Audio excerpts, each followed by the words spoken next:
Oi, eu sou o Lucky Kurian, e eu sou o cara que dava o troco em bala na propaganda pirataria crime que passava em todos os filmes piratas do começo dos anos 2000. One Piece fica bom depois do episódio 500? Você deve ter ouvido isso alguma vez se frequentou a comunidade dos animes na internet nos últimos trocentos anos. Mas é verdade mesmo isso. One Piece fica bom mesmo só depois do episódio 500? Antes disso, o anime do pirata que estica é chato pra desgraça e você tem que sofrer por 500 episódios antes de começar a gostar de One Piece? Eu, pessoalmente, acho isso uma mentira desmoralizante. Foi a razão que eu mesmo acabei levando anos pra assistir One Piece. É a razão que muita gente vê o tamanho de One Piece e decide nem começar. Como é que você vai querer assistir alguma coisa se você vai ter que colocar o quê? 400 horas pra começar a ficar legal? Não tá compensando nem um pouquinho. Eu acho que se você leva 500 episódios de qualquer coisa pra começar a gostar dela, você não realmente gosta dessa coisa, você só criou uma síndrome Estocolmo do entretenimento. Se você quiser passar 500 episódios vendo a tinta secar, lá pro episódio 474 você vai começar a entender melhor o arco de personagem da Souvenir Tinta Branca Tom Brilho de Estrela e vai começar a ficar mais legal. Ou isso, ou você vai estar numa sala toda cheia de almofada com uma daquelas camisetas de alto abraço. Eu sou fã de One Piece. Eu já li o mangá de ponta a ponta 2 vezes e eu tô na minha terceira. Pra mim, One Piece é bom desde o primeiro episódio. Chat, o plano pra hoje é bem simples. A gente vai começar assistindo One Piece desde o primeiro episódio. A live acaba quando ficar bom. Acabou. Mas eu nem sempre pensei assim. Na realidade, eu demorei um pouco pra gostar de One Piece. Melhor ainda, eu demorei um pouco pra entender o One Piece. Não até o episódio 500. Se fosse pra esperar até o episódio 500, eu já tinha desligado a TV e encontrado uma outra coisa pra fazer.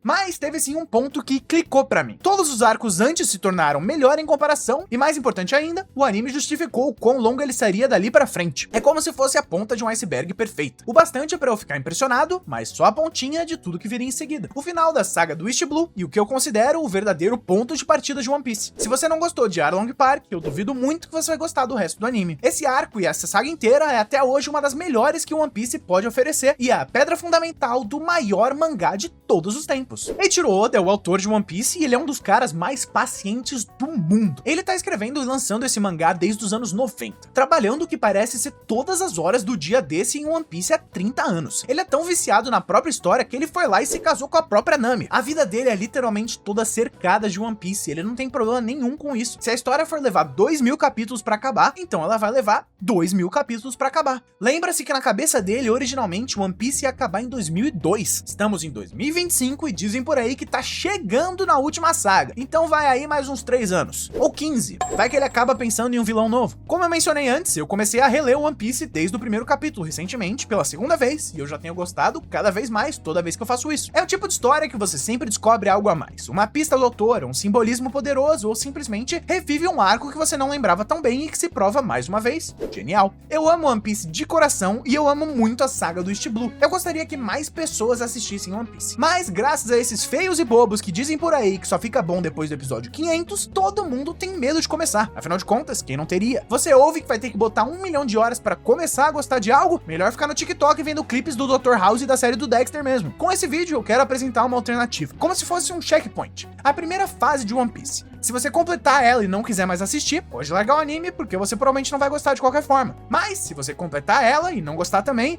melhor ir num médico, porque você tá completamente vazio por dentro, cheio de tristeza. Esse tamanho todo que One Piece tem acaba sendo assustador para qualquer novo leitor. Mas eu acredito fielmente que a jornada de 1000 passos sempre começa com o primeiro, e essa jornada de 1000 passos, que é o One Piece, vale a pena. Muito a pena. Mas se você estiver na dúvida se realmente é o que você gostaria, você não precisa chegar no episódio 500 para descobrir. Basta você chegar no capítulo 95 do mangá, bem menos de 10% da história inteira. O ponto que eu considero que a história amadurece e One Piece se torna One Piece. Se você ler até ali, eu te garanto que os 1000 capítulos que vêm depois vão passar rápido demais. E se você quiser que seja mais rápido que isso, sempre tem o tal do One Piece, mas eu não te falei nada disso, tá? Inclusive, pequeno disclaimer, eu li o mangá e eu vou falar do ponto de vista do mangá, mas eu vou usar cenas do anime para facilitar na edição. Quando for necessário ou quando eu mencionar algo diretamente ligado ao mangá, aí a página vai aparecer. Valeu? Obrigado, se inscreve. Romance Dawn é o nome do primeiro arco de One Piece, é um dos arcos mais interessantes do anime inteiro. Logo na primeira página do mangá, você vê o Rei dos Piratas, com o seu bigode feito inteiramente de pelos do nariz, sendo executado por 2 militares com um sorriso enorme no rosto, com o discurso mais famoso da história de One Piece. Logo em seguida, em uma pequena e pacífica ilha portuária, encontramos o nosso protagonista,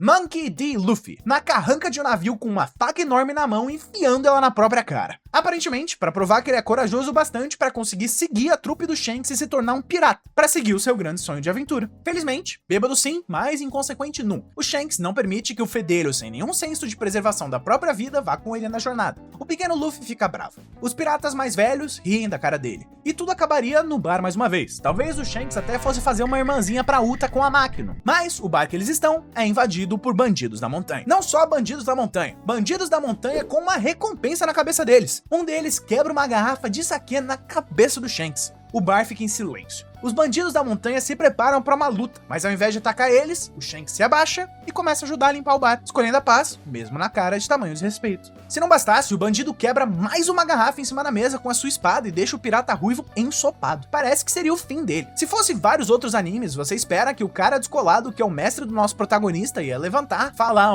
você não sabe com quem você tá mexendo, e ia, sei lá, fazer uma chacina dentro do bar. Mas aqui não. Aqui o super pirata só dá risada. A tripulação dele dizendo que fizeram dele de idiota e gargalhando. O garoto Luffy fica muito puto com essa pouca causa que esses piratas fazem disso e tenta ir embora. O Shanks segura o braço dele e ele começa a esticar. Aparentemente, a fruta podre que o Luffy comeu de sobremesa mais cedo era uma fruta do diabo e tornou ele no famoso pirata que estica em troca da sua habilidade de nadar. A história pula um pouco de tempo, pro dia em que Shanks e a sua tripulação estavam prestes a zarpar em viagem. E o Luffy, ainda bravo com o seu herói sendo humilhado na frente dele, não vai nem ver ele partir, ao invés disso indo pro bar da máquina. Lá, ele é encontrado pelos piratas da montanha. Prontamente sequestram a criança e estão prontos para matar o garoto. Mesmo com a cidade oferecendo pagar o resgate dele, os bandidos sanguinários não estavam nem aí e iriam matar a criança. O Luffy, que tá prestes a morrer, ainda tem alguma coragem, talvez coragem demais. Luffy, a gente não chama as pessoas assim, pega bem mal, tá? A tripulação do Shanks retorna para ver porque ninguém tava com eles no porto e percebem rapidinho o porquê. O Shanks não perdendo uma chance de dar mais uma zoada no Luffy, mas dessa vez demonstrando. Se mexerem com ele não se importa. Se mexerem com os amigos dele, aí você vai ter um problema. Uma filosofia que o próprio Luffy levou pro coração e continuou usando pelo resto da vida como a sua força motriz. O destino dos piratas da montanha ficou bem óbvio a partir desse momento. Eles não duram muito, mas o líder deles some, levando o Luffy com ele pro meio do mar. O Capitão Ruivo persegue e eles chegam até um pedaço de mar. Um monstro enorme que come o líder dos bandidos montanheiros e talvez fosse até comer o pequeno Luffy. Mas o Shanks sacrifica o próprio braço para salvar o garoto sem pensar duas vezes. O garoto, se sentindo culpado com o sacrifício, só ouviu uma resposta, não foi nada, é só um braço. Que bom que você tá bem. Não contente em perder o braço e ainda farmar a aura, o Shanks olha pra cobrona marítima ali e o bichão sai correndo sem pensar duas vezes. O primeiro uso de Haki do Rei que a gente vê na série inteira. O Shanks logo em seguida vai embora, mas deixa o chapéu de palha dele com o Luffy, deixando claro o quão importante esse chapéu velho é pra ele. E junto com o chapéu, ele deixa um desafio. Me devolva isso quando você se tornar um grande pirata. O Luffy então dobra a aposta. Ele não vai ser só um pirata. Ele não vai ser só um grande pirata. Ele vai ser o rei dos piratas. Ele que não pode nem nadar graças à sua fruta do diabo, que não tem a menor noção de qualquer tipo de navegação marítima, e muito menos um barco ou uma tripulação, quer fazer o que todos estão tentando há anos e nunca chegaram perto. De alguma forma, você acredita nele. Talvez você até não acredite, mas você acredita no Shanks, que acredita. Ele deu um braço pela criança de tanto que ele acredita nele. Tem como acreditar mais que isso? O mais legal disso, isso tudo é só o capítulo 1 do mangá. Uma excelente forma de começar uma história. Pode falar muita coisa desse tal de Oda, mas não dá pra dizer que ele não sabe como atiçar a curiosidade. Do primeiro ao último painel desse primeiro capítulo, é tudo cirúrgico pra te instigar a continuar lendo. Os próximos capítulos não são nada senão divertidos. O nosso protagonista navega em um barril, a primeira vilã da história é Alveda, uma piada de mulher gorda que, honestamente, envelheceu bem mal. Eu sei que isso aqui originalmente é dos anos 90, e na época dizer, olha, mulher gorda, hahaha, olha, mulher feia, hahaha, olha, elástica bonita, hahaha, olha essa mocré fudida, hahaha, olha como ela é feia, hahaha.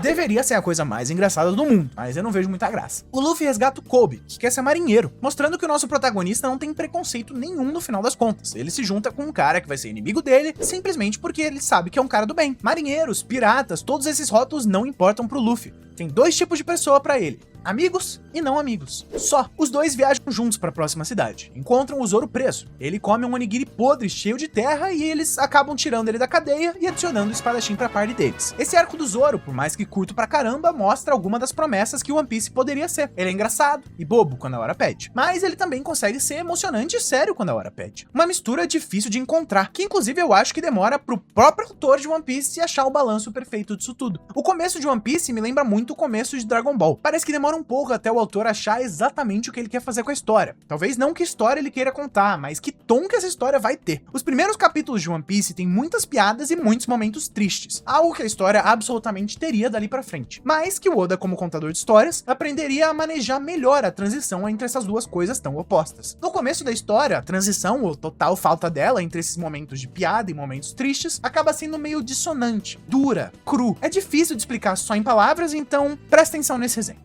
Mais pra frente na história, o nosso grupinho de desajustados vai parar em uma ilha aleatória, que foi dominada por um pirata. O temível Bug e o Palhaço. Lá, nós também conhecemos a Nami, a personagem mais importante do começo dessa história, que parece ter um ódio mortal de piratas e rouba apenas de piratas. Mas a gente expande nessa tal de Nami daqui a pouco. Enfim, nós descobrimos extremamente rápido que o terrível palhaço Bug é exatamente isso. Um palhaço, uma piada. Por mais que ele seja um usuário de fruta, ele nunca realmente tá no controle das situações. Ele tá sempre meio em pânico e gritando. A tripulação dele é cheia de outros palhacinhos bobos e é de um modo geral um vilão extremamente cômico. Não me entenda mal, isso não é ruim por si só, ele é definitivamente engraçado e o que a história reserva pra ele no futuro é nada além de genial. Mas isso cria uma dicotomia muito forte com a outra subtrama secundária que tem nesse arco. Depois do nosso trio fugir do acampamento do Bug, eles se encontram com um vira-lata branquinho de cara longa. Um primo perdido do Snoopy, que não sai da frente de uma pet shop de jeito nenhum. E mais importante ainda, morde todo mundo que chega perto e tá machucado. Ele parece ser o último ser vivo que não abandonou essa cidade, que não faça parte da tripulação do Bug. Logo, a gente descobre que esse cachorro era dono da pet shop, que saiu um dia pra ir pro hospital e disse pro cachorro defender a loja enquanto ele tava fora. O dono dele faleceu, então o cachorro tem ficado aí, leal como só cachorros conseguem ser. É imediatamente de cortar o coração. O prefeito diz que ele é um cachorro inteligente, ele provavelmente já percebeu que o dono dele não vai voltar. Mas essa pet shop inteira é o grande tesouro do cachorro. E a última parte do dono dele que ainda tá aqui. O último pedido do dono dele que ele não abandonaria nunca. Poucas palavras são mais importantes do que tesouro em uma história de piratas, afinal. Em uma mistura poderosa de Esqueceram de Mim e Sempre ao Seu Lado, esse cachorrinho aí tava disposto a perder a própria vida pra proteger a pet shop. E é quase o que acontece. Não muito depois, Moji, o domador de bestas do circo do Bug, aparece pra causar com a pet shop do tal cachorrinho. Nesse momento, eu tava completamente emocionado, pronto pra torcer pelo cachorrinho como se a minha vida dependesse disso, rezando pro Luffy espancar esse homem e esse leão. Mas antes de qualquer coisa acontecer, a história breca pra gente fazer uma piada sobre o cabelo dele ser real ou uma peruca, que por sinal é uma piada engraçada, o cabelo dele é ridículo mesmo, mas fica um tom meio filme da Marvel, sabe? Cena tensa, piadinha pra cortar a atenção, cena tensa de novo, que eu pessoalmente não gosto muito, mas certamente tem quem goste. A cena se redime quando um leão destrói a pet shop,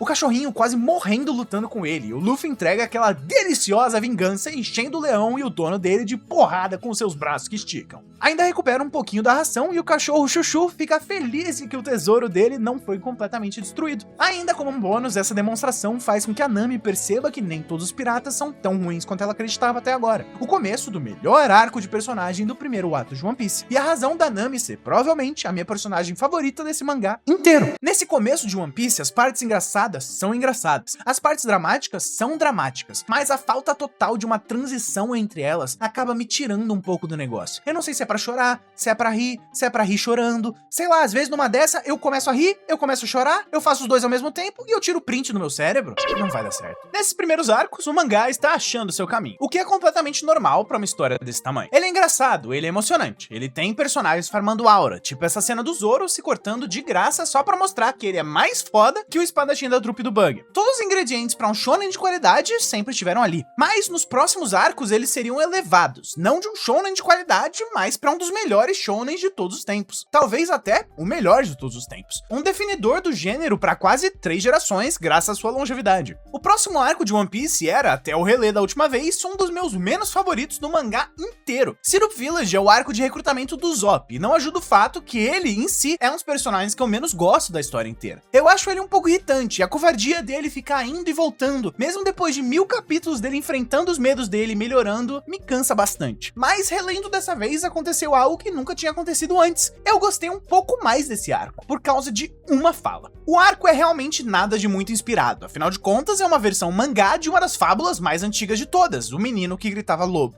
Ou Chico Bento e o Pastorzinho Mentiroso, na sua versão melhorada. A clássica história do menino que gritava que o lobo tava vindo pra ver qual era a brisa, e aí quando o lobo veio de verdade, ele come a vida inteira e geral morre. Ou não também. Nunca li a história de verdade. Então, por tudo isso, eu não era exatamente o maior fã desse arco. Não só isso, eu achava ele um dos menos criativos da história inteira. Principalmente porque ele tá amassado entre a história do cachorrinho que me fez chorar e um dos arcos mais hypados de One Piece em Baratie. Mas tem algo que eu só percebi na minha terceira leitura desse arco que fez com que eu gostasse um pouco mais dele. E nem é uma fala do Usopp, é uma fala da Nami. Uma demonstração que o maior talento do Oda como contador de histórias é a sua paciência. Não se precisa de mais provas do que o fato de que o cara tá há 30 anos escondendo o segredo do que é o tal do One Piece. A forma que ele lida com o arco da Nami nesses primeiros 90 capítulos de história é exatamente isso. Enquanto os meninos da tripulação basicamente pulam na chance de se tornar um pirata depois de um pouquinho de convencimento e derrotar um vilão ou dois, desde o primeiro momento que nós vemos a Nami, ela odeia o Luffy. E o Luffy deveria odiar a Nami. Ela é apresentada passando um golpe em alguns piratas e usando o Luffy pra se livrar deles. E como se não bastasse, ela passa o golpe no próprio Luffy e tava pronta pra entregar ele pro Bug assim que ela descobre que ele é um pirata. A todo momento ela demonstra ter um ódio mortal de piratas, um objetivo de juntar 100 milhões de berries para comprar um certo vilarejo, e parece ter algo a mais para sua personagem que ela não tá contando pra gente. Ela é claramente inescrupulosa, se importando mais com o dinheiro e seus golpes do que muitas vezes com as pessoas envolvidas neles, mas ainda com um certo código moral. Ela só rouba de piratas, o tipo de pessoas que ela considera como escória, criminosos terríveis, fazendo com que os seus crimes sejam facilmente justificáveis do seu ponto de vista. O Luffy claramente não é como os outros piratas,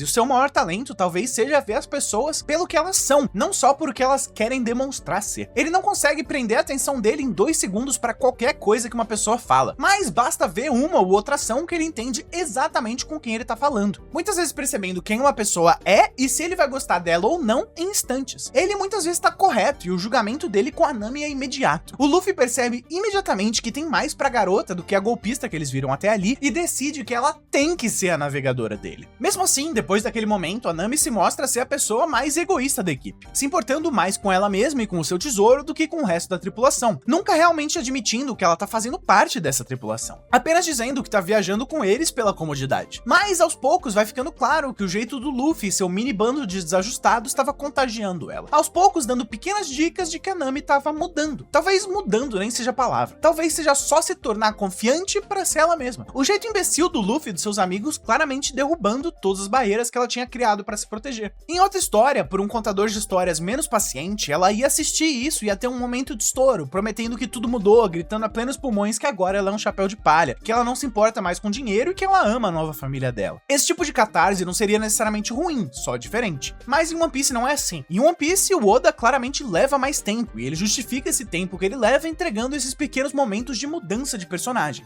Um arco não acontece com um grande estalo, mas com vários pequenos passos, detalhes que poderiam passar despercebidos acontecendo. Vários arcos de personagem acontecendo de forma concomitante, com os seus próprios passos sendo dados, cada um de sua vez, cada um no seu tempo. Aqui, em Syrup Village, no clímax do arco, quando o Calador tá prestes a assassinar todo mundo, o Zoro, cheio de feridas e incapaz de lutar, a Nami faz algo que parecia impensável pra ela algumas semanas atrás. Ela arrisca a própria vida e o próprio tesouro, larga o seu egoísmo inteiro por um segundo, atravessa o campo de batalha e acorda o Luffy para que ele pudesse lutar, se ferindo gravemente no processo. Algo que surpreende até o próprio Luffy, que quando acorda parece confuso que ela resgatou ele e ainda mais preocupado com a segurança dela. E ela responde, em um escorregão que deixa suas barreiras de lado, um simples, não podemos perder essa batalha. É uma mudança muito clara de personagem, um lado da Nami que ela não tinha mostrado até agora, e que quando o Luffy parece surpreso ao vê-la se comportando dessa forma, ela mesma muda e se esconde atrás das suas barreiras mais uma vez. Voltando a seu egoísmo, a frase muda pra não podemos perder nossos tesouros. É rápido, uma sequência de 7 quadros que se você não lê com atenção, você pode só acabar esquecendo ou não dando a importância necessária pra ela. Uma sutileza muito bem-vinda nessa história que até agora não tinha sido nada além de na nossa cara o tempo todo. Enquanto as outras motivações e arcos de personagens estavam acontecendo na nossa cara, sendo explicadas vez e vez de novo, o arco da Nami acontecia no fundo, devagar, pacientemente. Antes que a história da Nami continue e nós finalmente cheguemos ao nosso arco prometido, nós temos um dos arcos mais hypados e relevantes de One Piece.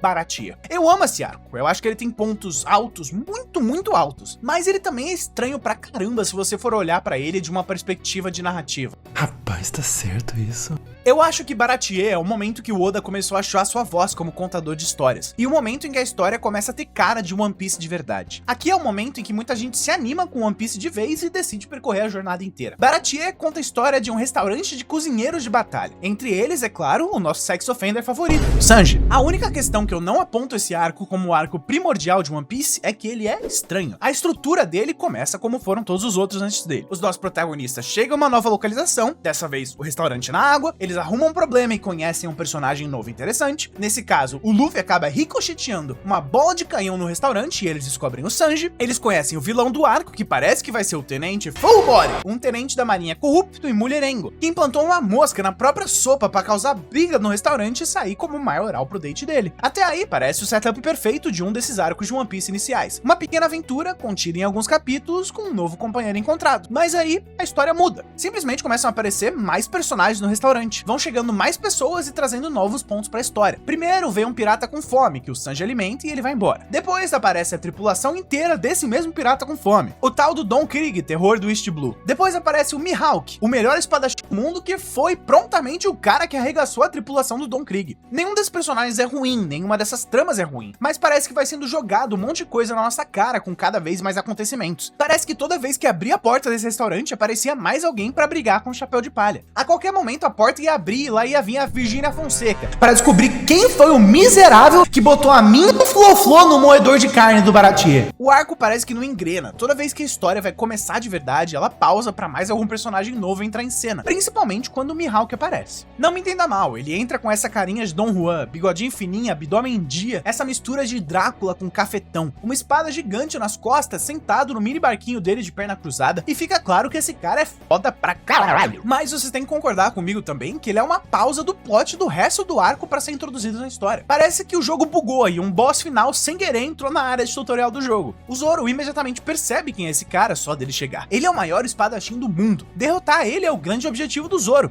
De verdade, ele é o boss final da história do Zoro. Só que ele apareceu muito cedo. Mas o nosso espadachim favorito, com uma coragem só ele é capaz de demonstrar, não se importa que ele ainda é um nível 1 Crook contra um nível 100 Crime Boss e duela contra o Mihawk, que usa a menor faquinha do mundo contra ele, ainda dizendo na cara dele: não sou tão bruto ao ponto de usar toda a minha força contra um coelhinho. Desmoralizante, brutal, sobra nada. Ele destroça o Zoro e só deixa ele vivo porque gostou da tenacidade do garoto de querer ser o melhor espadachim do mundo. Deixa ele vivo e ainda desafia ele, dizendo pro Zoro treinar muito, comer muito arroz e feijão e enfrentar ele de novo quando estiver pronto. Existe um conceito de storytelling chamado de arma de Chekhov, que basicamente implica que, se no ato 1 você mostra uma arma pendurada na parede, no ato 3 essa arma tem que ser disparada. O que todo mundo hoje em dia chama de foreshadowing. Quando você coloca um pequeno detalhe que vai voltar mais pra frente pra participar da história. Essa pequena troca entre o Zoro e o Mihawk é muito legal, define os personagens muito bem, mas ao mesmo tempo não faz o menor sentido narrativamente. É uma pausa bizonha no resto da história. Claro, tá plantando as sementes do futuro, sim, mas ela acaba sendo a arma de Chekhov menos sutil da história. Ao invés da arma tá pendurada na parede quietinha no ato 1, essa arma de Chekhov apareceu no ato 1, encheu o nosso protagonista de furo, cuspiu no corpo dele e ainda disse: é bom você aprender a desviar de tiro, porque eu vou voltar depois pra atirar mais em você, seu fudido.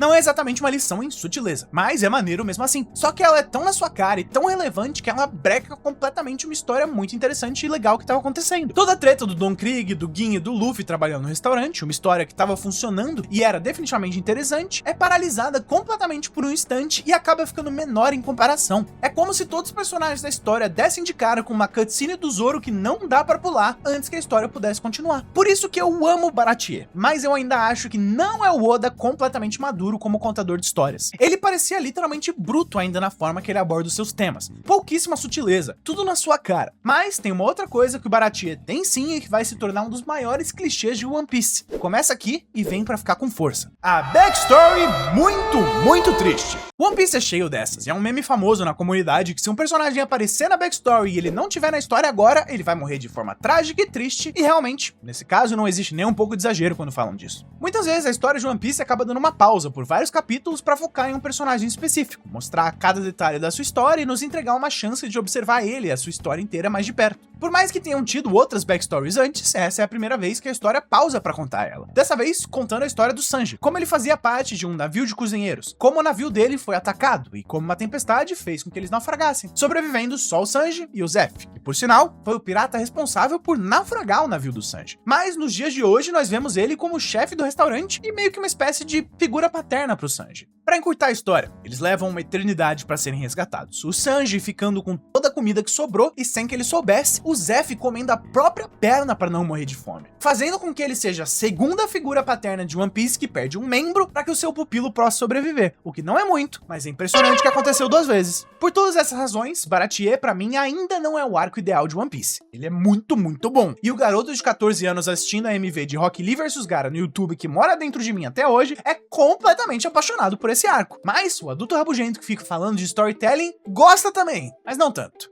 Então, ele acaba ficando em um meio termo. Ele tá quase lá. Pra completar, esse arco também tem mais algumas migalhas do desenvolvimento de personagem da Nami sendo distribuído aos poucos que acabam se amarrando diretamente com o começo do próximo arco. Nós vemos algumas vezes ao longo desse arco a Nami fixada nos cartazes de procurado que 2 caçadores de recompensa que estão viajando com eles trouxeram consigo. Por enquanto, só uma sombra que você não consegue ver exatamente quem é. Além do mais, ela atrai de novo os chapéus de palha, jogando do barco os mesmos 2 caçadores de recompensa que eles estavam viajando juntos. Mas dessa vez ela não faz mais isso com um sorriso, como ela fez quando ela traiu o Bug ou até o próprio Luffy mais cedo na história. Dessa vez ela tem um claríssimo pesar no seu olhar enquanto ela se despede. Chegando ao ponto que enquanto o Zoro enfrentava o Mihawk e recebia uma mastectomia caseira do espadachim, no primeiro momento que a Nami tá verdadeiramente sozinha, ela começa a chorar. Ela começa a chorar porque ela quer ser livre. A liberdade que tanto importa para todos os personagens de One Piece, mas principalmente a liberdade que importa pro seu capitão. Mais tarde na história, o Luffy admitindo que para ele o Rei dos Piratas não é nada além do homem mais livre do mundo. Ali, a Nami chora, pedindo aquilo que é o maior sonho daquele que seria o seu capitão, sem que ela nem soubesse. Finalmente, com o final de Baratie e o começo do próximo arco, Arlong Park, nós chegamos àquilo que o Oda estava trabalhando para chegar desde o capítulo 1. A Nami e o seu arco de personagem claramente eram muito importantes para ele desde o começo. Afinal, ela é a única personagem que não faz parte da tripulação do Shanks, que tá na capa do primeiro capítulo da história. Esse arco é o ápice de toda a saga do East Blue e é claramente o caminho para onde o Oda estava construindo a história pacientemente. E muito pacientemente, digo eu. Porque o One Piece, sendo um mangá semanal, deve ter levado quase 1 ano e meio de tempo da vida real para introduzir o primeiro vilão realmente importante da primeira parte da história. 1 ano e meio que o Oda aguardou pacientemente e se preparou.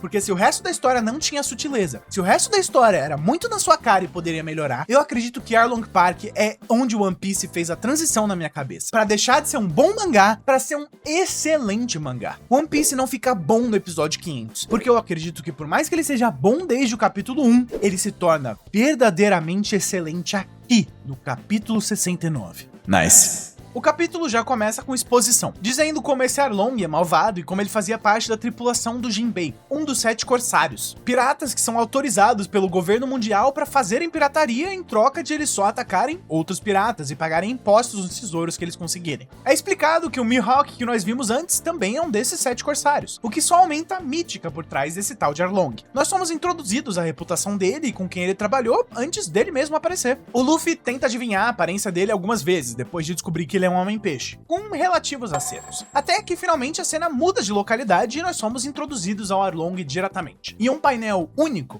simples e cheio de iconografia. A mais óbvia são as falas. Ele deixa claro que é movido a dinheiro e coloca isso na frente de uma própria moral. Mas é claro que isso tá longe de ser a única coisa que ele demonstra aqui. O Arlong é mostrado sentado e rindo, de chinelos, bermuda, camisa de praia e um chapéu bobinho, muito semelhante ao capitão que nós acompanhamos até aqui. Se você olhar os detalhes principais, ele veste a mesma coisa que o Luffy, só que ele é forte e grande igual um armário. Mas se você observar os outros detalhes, aí você consegue entender as diferenças cruciais entre eles. Ele tem uma tatuagem enorme no peito, uma iconografia no Japão que é muitas vezes ligada a criminosos, mas mais que isso, ele tem anéis enormes nos dedos muito proeminentes, correntes nos pulsos demonstrando uma certa ligação com o material que o Luffy definitivamente não tem. E o mais importante de tudo isso tá atrás dele. A forma como o Oda decide posicionar os companheiros dele na sua primeira aparição definitivamente não é por acaso. Eles não olham para o Arlong, eles não olham para frente, pro mesmo lugar que o Arlong tá olhando. Propositalmente o seu olhar é perdido, enviado à distância, deixando claro que eles não estão junto com o Arlong. Se você comparar com a grande maioria dos quadros do Luffy com seus tripulantes nos próximos capítulos, a diferença fica clara. O fato de que eles olham pro mesmo lugar, decididos na mesma coisa, é uma forma forma extremamente sutil de mostrar com imagens quem tá junto com a sua tripulação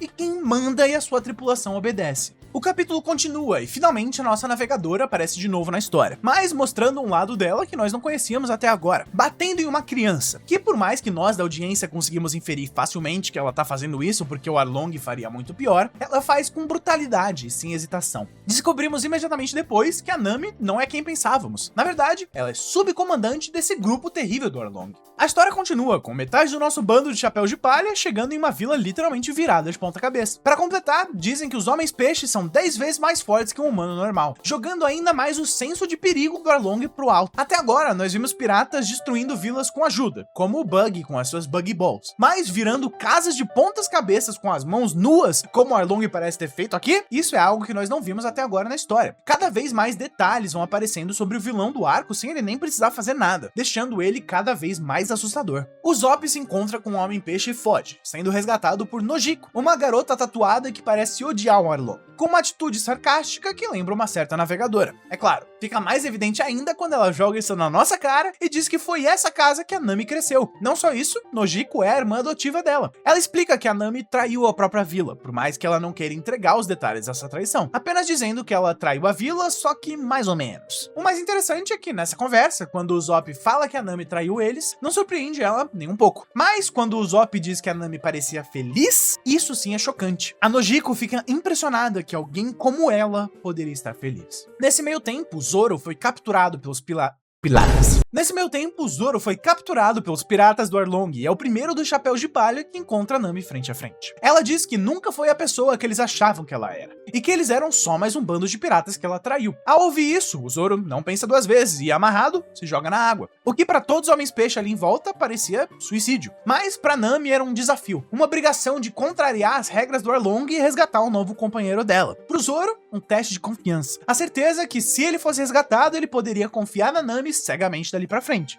E é óbvio, ela salta na água e resgata o seu espadachim. O arco continua com mais violência. Nós descobrimos que o Arlong mantém o vilarejo da Nami como refém, cobrando impostos exorbitantes deles. Além disso, ele mantém a própria Nami como refém, dizendo que o vilarejo dela só seria liberado se ela o comprasse com as tais 100 milhões de berries que ela estava se esforçando tanto para conseguir. Um valor claramente exorbitante que deveria ser impossível, mas que a Nami estava perto de chegar. A história continua. O Zop e Zoro se encontrando com Nami, Arlong e o resto da sua tripulação mais algumas vezes, enquanto esperam pela chegada do resto do bando. Nós também compreendemos totalmente o lado da Nami agora, mas ainda quando a sua backstory é exposta na segunda backstory muito triste do mangá de One Piece. Ela e Nojiko foram adotadas juntas por uma ex-marinheira, Belemer. Elas eram pobres, mas tinham umas às outras, muitas vezes vivendo apenas das tangerinas que cresciam no pomar do seu quintal. Muitas vezes a pequena Nami roubando para conseguir o que ela queria, graças à pobreza da sua família, como os livros de navegação e cartografia que já eram a sua paixão e o grande sonho da garota desde esse momento. Até que um dia, o Arlong chegou na cidade trazendo a sua violência, pedindo 100 mil berries para cada adulto e 50 mil berries por cada criança. O vilarejo paga, com certa dificuldade, mas paga todas as taxas de sobrevivência. Mas todos ali sabiam que a Belemer não teria condições de pagar. Quando a tripulação do Arlong chega na casa das garotas, Belemer deixa claro que ela tinha apenas 100 mil berries. Não seria um problema, as crianças estavam escondidas. O Arlong não sabia que elas existiam e estava satisfeito com as respostas que foram dadas, e poderia ser pago dessa forma e pronto. Mas a Belemer preferia a própria morte do que dizer que as suas filhas adotivas não eram as suas filhas, e foi o que ela fez. Arlong e a sua tripulação então assassinam a mãe na frente das próprias filhas, enquanto a Belemer entrega um lindo discurso para elas. Nojiko! Nami! Love you. Se não bastasse, a Nami busca o Arlong e se entrega pra ele. Depois de ver o Arlong assassinando a única família que ela tinha, a Nami, ainda como uma criança, engole o choro, engole o medo e vai frente a frente com o Homem-Peixe, pedindo nada além da segurança do resto do seu vilarejo, e oferecendo a própria vida em troca da de todos os outros, oferecendo-se para desenhar mapas para Arlong, marcar o seu corpo com a sua tatuagem e se tornar parte do bando sanguinário dele. Algo que deveria machucar todos os dias, mas que ela faria com um sorriso no rosto, se significasse salvar aqueles que ela mais ama, aqueles que ela ainda confia. Nami promete que nunca mais vai chorar, lutar sozinha contra o Arlong do seu próprio jeito. Mesmo que signifique que a Nami vá ser odiada, nada disso importa pra ela enquanto as pessoas que ela ama estejam bem. Uma cruz pesadíssima que ela se obrigaria a carregar para manter vivo um fio de esperança qualquer para as pessoas do seu vilarejo. Quando a história volta pra Nami, ela tá comemorando que quase atingiu os 100 milhões de berry que ela precisava. Ela finalmente teria a vila dela de novo, ela finalmente libertaria todos eles do Arlong. E mais importante ainda, ela finalmente poderia rir de verdade de novo. Aí, o Arlong mostra suas verdadeiras cores. O mesmo Capitão Nezumi que o Arlong subornou no capítulo 69, quando a gente viu ele pela primeira vez, recebeu uma denúncia anônima que rapidamente fica claro que veio do próprio Arlong. Uma denúncia de onde ficaria o tesouro da Nami, onde ele poderia encontrar quase 100 milhões de berry de uma ladra. Nami fica enfurecida, grita com todos, grita com o próprio Luffy dizendo pra ele ir embora e sumir dali. Grita com o Arlong, que só brinca com ela, dizendo que nunca deixou de honrar sua palavra. Bastava ela trazer os 100 milhões de berry que ele daria a liberdade dela de volta. Ele só deixou claro que iria tornar isso impossível. Nami volta pro vilarejo, grita para que parem de tentar enfrentar o Arlong. Diz que é só ela conseguir juntar o dinheiro mais uma vez, ela já conseguiu uma vez afinal de contas. Mas as pessoas da vila já estavam decididas. Eles explicam que sempre souberam o que a Nami estava fazendo, que eles eram obrigados a fingir que não sabia, fingir que odiavam ela porque achavam que se ela fosse abraçada ela poderia desmoronar. Mas não mais, eles não aguentavam mais. Eles morreriam se fosse necessário, mas eles não continuariam vivendo a par do sofrimento da Nami. Finalmente, uma vida inteira de sofrimento e de mentiras alcança a Nami, e ela desaba, mutilando seu próprio braço tatuado, gritando em uma mistura de pânico, raiva e tristeza. Logo, alguém segura a faca. O próprio Capitão Imbecil, que estava conseguindo derrubar todas as barreiras que a Nami tinha criado até então, com a sua estupidez e a sua inocência. O que acontece em seguida é até hoje um dos melhores momentos de One Piece e, por consequência, um dos melhores momentos de qualquer shonen. Luffy, me ajuda.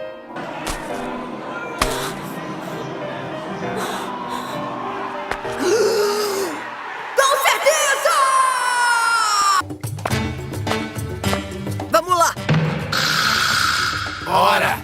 Luffy explode a porta de Arlong Park, sem nem saber quem ele iria enfrentar, mas sem a menor dúvida de que ele iria vencer. Só perguntando quem é o Arlong, sem pensar duas vezes, sem qualquer forma de hesitação. Mete um socão na cara do Homem-Peixe que é extremamente merecido e que você passa o arco inteiro esperando. É tão satisfatório. Você vê a forma que esse soco é desenhado e você se sente bem. Ver filho da puta apanhando desse jeito alimenta a alma, igual ver vídeos de cachorrinho filhote tomando banho na barriga no Rios do Instagram. Logo, a tripulação da Arlong começa a se preparar para lutar. Os seus tripulantes comuns sendo derrotados com facilidade, mas os seus comandantes ainda de pé. E aqui que eu digo que Arlong é a pedra fundamental de muitos arcos de One Piece futuros. Ele não só é um excelente arco, como também é uma fórmula que muitos dos arcos futuros vão acabar seguindo. O nosso grupo chega em um lugar novo, tem algo de muito errado com esse lugar, a gente descobre a backstory triste e as lutas começam. O Luffy, obviamente, luta contra o vilão principal. O Zoro luta contra o seu segundo em comando. O Sanji luta contra o terceiro, e o resto da tripulação do Chapéu de Palha vai se revisando com quem vai fazer alguma coisa contra os outros vilões envolvidos na história, enquanto os nossos heróis lutam pela libertação de algum povo oprimido. A última parte sendo essencial pro drama de cada saga e principalmente pra mensagem que o One Piece tenta passar. Não é por acaso que o Oda tem uma foto do Che Guevara no seu estúdio. Essa fórmula vai ser repetida algumas vezes durante a história, mas repetição por si só não quer dizer que é ruim, só quer dizer exatamente isso, repetição. Se for bem feito, esse ciclo dos arcos de One Piece pode ser sempre interessante e emocionante. E spoilers, é bem feito. Não é porque o formato é o mesmo que deixa de ser emocionante. Muitas vezes é justamente o contrário. Existe algo quase reconfortante e catártico quando você vê um vilão de One Piece sendo comicamente malvado e você pode ter a certeza que o Luffy vai encher ele de soco quando a hora certa chegar. A melhor parte sendo que sempre chega. A luta contra o Arlong começa de verdade quando o Luffy usa a sua Gomu Gomu no Pistol, o seu ataque de assinatura, como se fosse o seu Rasengan, o seu Kamehameha. Até agora, nenhum dos vilões que apareceu na história aguentou mais de um ou dois desses. Todos os vilões que apareceram, assim que o Luffy esticava o braço pra trás, você sabia que era caixão e vela preta.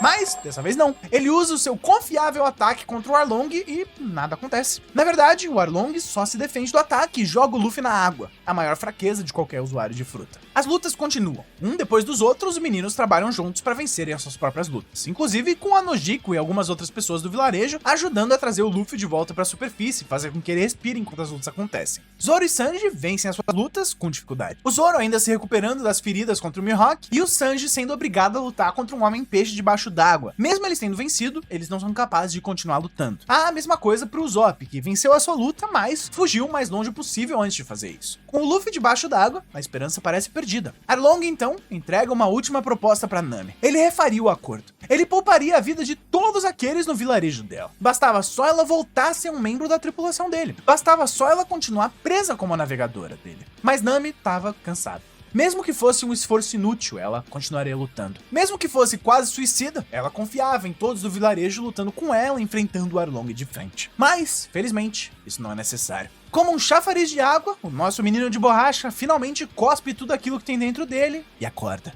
Zoro e Usopp usam a pouca energia que sobrou pra eles conseguirem distrair o Arlong enquanto o Luffy é solto pelo Sanji debaixo d'água. E quando tudo parece perdido e o Arlong tá prestes a matar o Zoro, finalmente o Luffy acorda, animado, pronto pra lutar e pronto pra vencer. De cara usando uma série de seus ataques mais poderosos, uma Gomu Gomu no Pistol, uma Gatling Gun, e nada disso parece nada contra o Homem-Peixe. Claramente essa luta vai ser muito diferente de tudo que veio antes. Claramente essa luta vai ser perigosa de verdade. O Luffy vai ter que suar pra vencer. Só parece deixar ele mais animado. As cenas vão passando por todos os personagens principais e as suas reações nesses primeiros momentos de luta. O Zoro deitado só tentando não morrer. O Sanji acendendo um cigarro. O Usopp tentando encontrar uma coragem que ele não tem pra ajudar o Luffy. A Nami assistindo a luta. Todos colocam 100% da esperança deles no capitão. E ele, por sua vez, não perde a chance de fazer uma piada. O Arlong tenta demonstrar sua filosofia e, como todo bom anime shonen, essa luta também é um confronto de ideias. Nesse caso, é a ideologia que o Arlong tem que homens-peixes são mais evoluídos e capazes que os humanos. O Arlong dizendo que a espécie humana é tão inútil que o Luffy nem conseguiu voltar para a superfície sozinho. Luffy, então, usa essa chance para fazer um pouquinho de atuação com props. Ele primeiro pega duas espadas e ataca com elas completamente errado, só balançando os braços. O Arlong comendo as espadas com os dentes de tubarão dele, o que acaba criando uma brecha pro Luffy quebrar os dentes do Arlong com um soco saboroso na boca. O Luffy continua explicando que ele não faz ideia de como usar as espadas. Da mesma forma que ele não faz ideia de como navegar, ou de como cozinhar, ou de como mentir. Porque aparentemente é isso que o Usopp serve pra fazer no bando do Luffy na visão do Luffy. Ele completa com um poderoso "eu tenho certeza que sem esses caras eu teria morrido". O Arlong desdentado, parecendo um doidinho do centro, diz então: "O que você consegue fazer então?"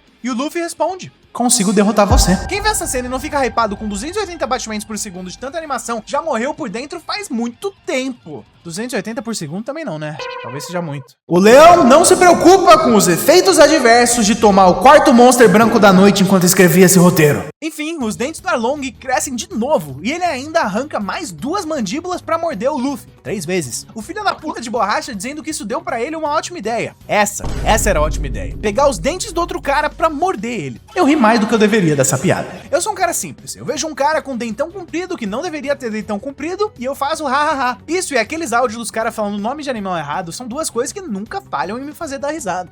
Urso, papagaio, cobra marinha, espaçonave. Eu sinto que, finalmente, nessa luta foi encontrado o balanço de comédia e tensão que dominou o resto da história de One Piece e se tornou quase que a marca registrada da série como um todo. Essa luta não é nem engraçada demais pra perder a atenção, nem tensa demais pra perder essa comicidade que One Piece gostaria de ter. Praticamente, a cachinhos dourados das batalhas de um shonen. O Arlong fica tão bravo com o Luffy que ele se transforma no gato humano do Faustão, com seus olhos mudando de formato, e lança o Luffy pra dentro de Arlong Park, o grande prédio que ele usava de base. E lá, ele cai exatamente no último lugar que Arlong gostaria que ele caísse, a sala de cartografia da Nami. O local onde a sua navegadora e amiga ficou presa todos esses anos. O Arlong coloca sua espada ao lado da cabeça do Luffy e diz que ele nunca iria conseguir usar a Nami como ele usaria, enquanto o Luffy vê uma das canetas que a Nami usava para desenhar os mapas para o Arlong no chão, coberta de sangue. O garoto que estica agarra a espada do Arlong com força e mostra que ele fez a pior escolha de palavras da história da humanidade: usar ela. Pera, calma aí. Ele é um homem-peixe, né? A pior escolha de palavras da história da peixidade.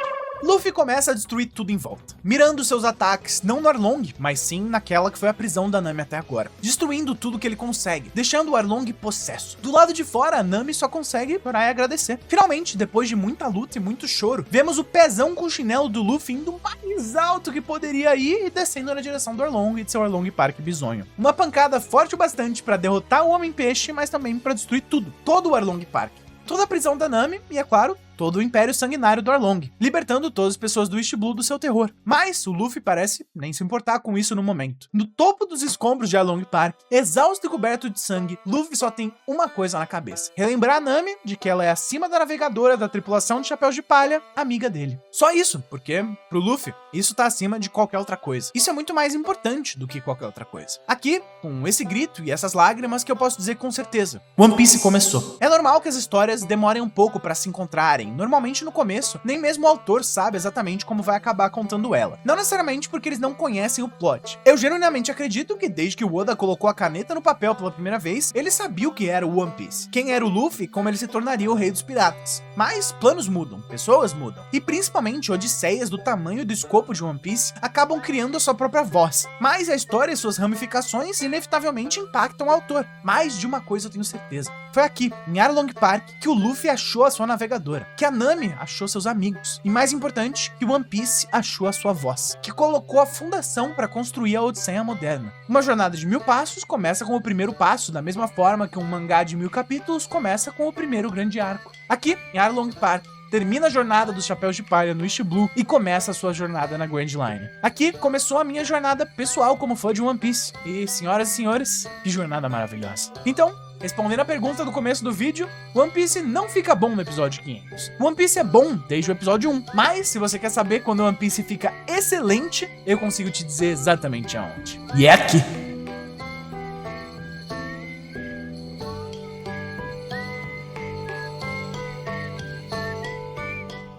Agora, se você quer saber quando One Piece fica ruim, é mais ou menos por aqui. Mas depois melhora de novo, eu prometo.